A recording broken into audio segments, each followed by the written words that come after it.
Hello again. Today is Sunday, the 5th of May, and I'm going to improvise another audio note because just I feel like it.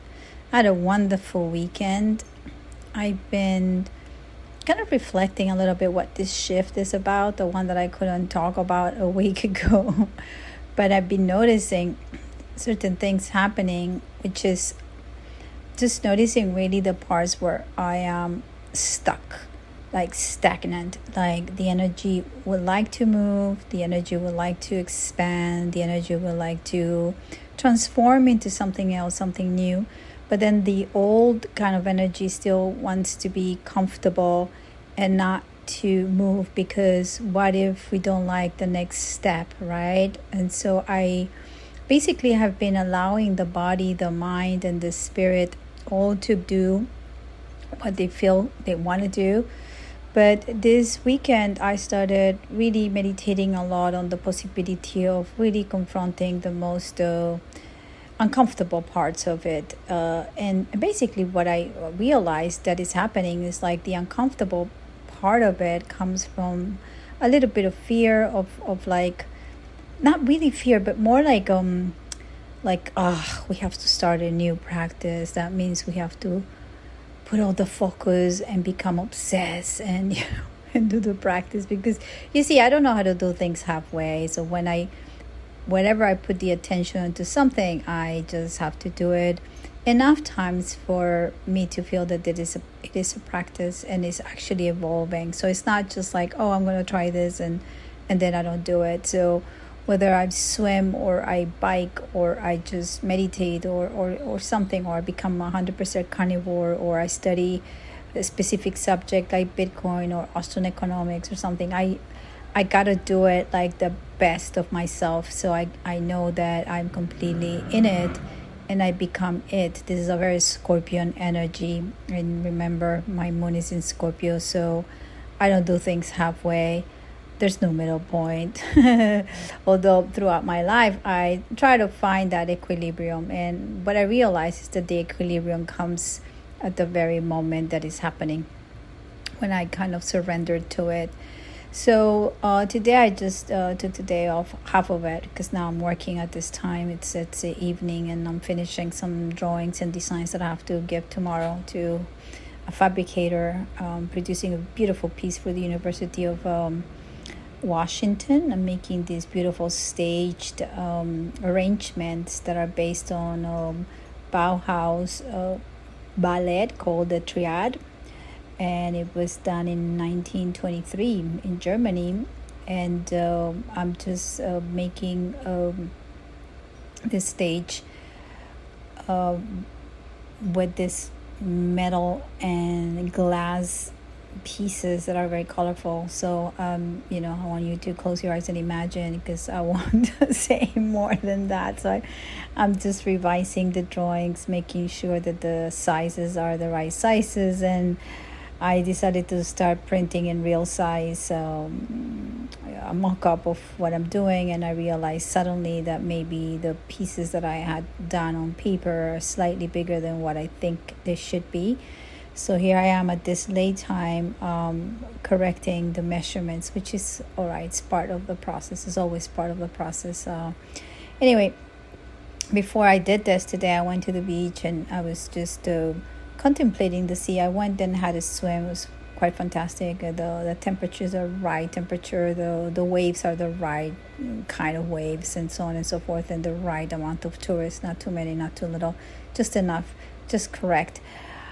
So I'm there contemplating the sea and really trying to feel where all this is going, and suddenly, also together with the very, very deep meditation I did this morning, it's really like, oh, I can't program like in the future. I can't really be thinking about the future. I can't be anxious about this is missing and that is not done. I should just totally feel into it, imagine it and be it, and just start acting and feeling and embodying the future, so I don't have to worry about it. You know what I mean?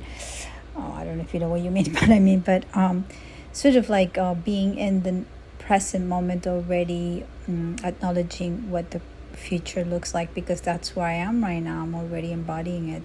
And so there's no anxiety about what's expected, but it's already an anticipation, but I'm feeling it already. So it's kind of a little bit like when you make a drawing about a project that you're doing, or you make a sketch.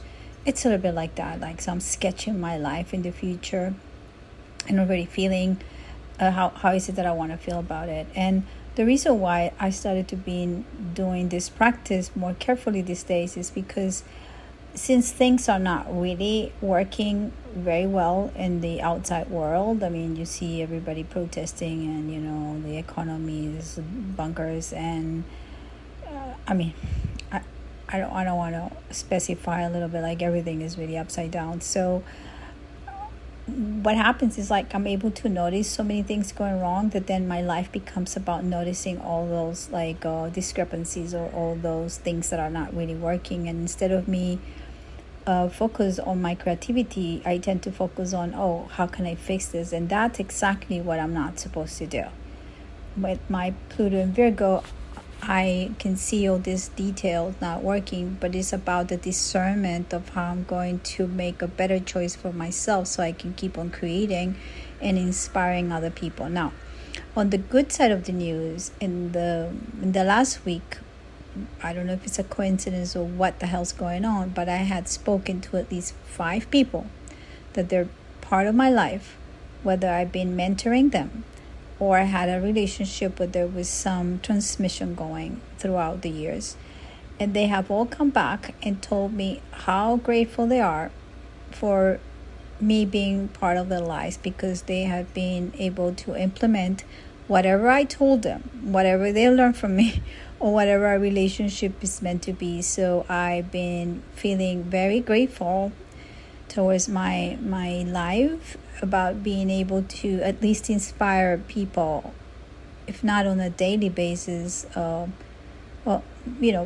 least once in their lifetime. So it is a privilege for me to be able to say this. It is very humbling as well to be able to know that if the intention in myself every day is just to serve, this is exactly how it's felt. And so I'm very grateful to each one of you who let me know how much of an impact I'm creating in your lives. And it's just an honor to be able to be alive and do those things. So I don't know if I have completed to say what I wanted to say, because I don't even know what I was going to say, but I just felt like picking up the phone and closing my eyes and just speaking out loud. And so I'm able to share this tomorrow. Oh yeah, I know. So I wrote a little bit in the last piece about the new moon that is on Tuesday.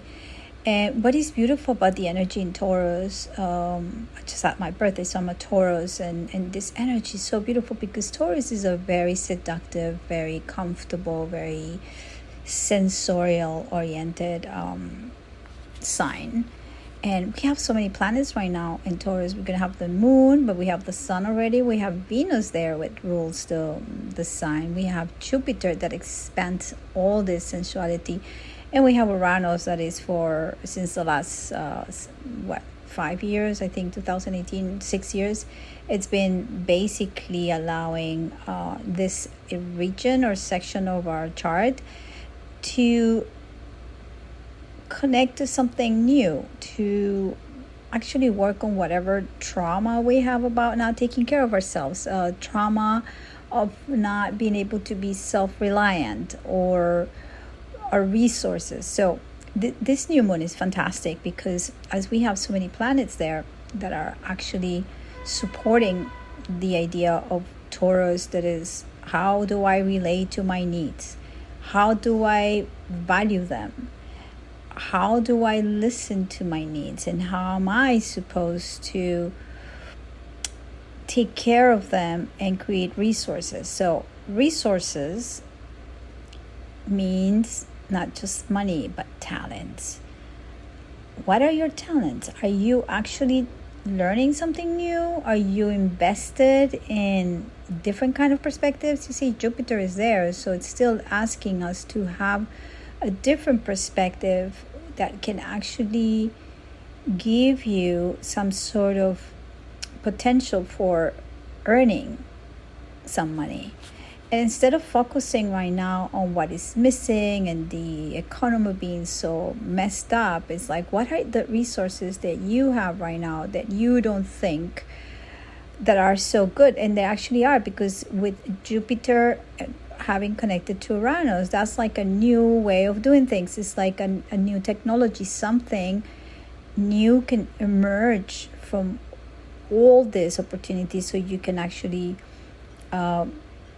start valuing your potential and then start dealing with it, and so you become your own currency. So that's what's happening. There's more in the stars, but I'm not going to go through that right now. I just wanted to say that I feel that this new moon needs the intentions to be very positive and very much long term. Taurus is about grounding and being realistic about things, but it also can be too much about pleasure, too self-indulgent. So if you're going to the ice cream parlor and wanting to have like 5 scoops of ice cream with all the goodies, just think before if this is actually what you want, or it's just like becoming greedy. I don't eat ice cream nor go to ice cream parlors, but I'm just imagining, all those sprinkles, like whatever, all those colors on top of all those sweets. And basically sometimes we don't need that sweet. I know that because I've been 100% carnivore since December, and I'm going to tell you one thing, guys. I do not have a single craving. It's so amazing. I only eat and get stuffed with meat when I'm hungry, which happens a couple of times a day. So that's all. I want to wish you a beautiful new moon. I did some shift inside of myself. It is beautiful to know that I am capable to do that. I'm also shifting a lot what I'm listening to, what I'm reading. I'm going to put below a couple of the podcasts that I've been listening to this week, or things that they've given me so much inspiration. And that's the correct thing, inspiration. So I'm inspired right now. Anyway, wishing you a beautiful week, and till soon. Bye-bye.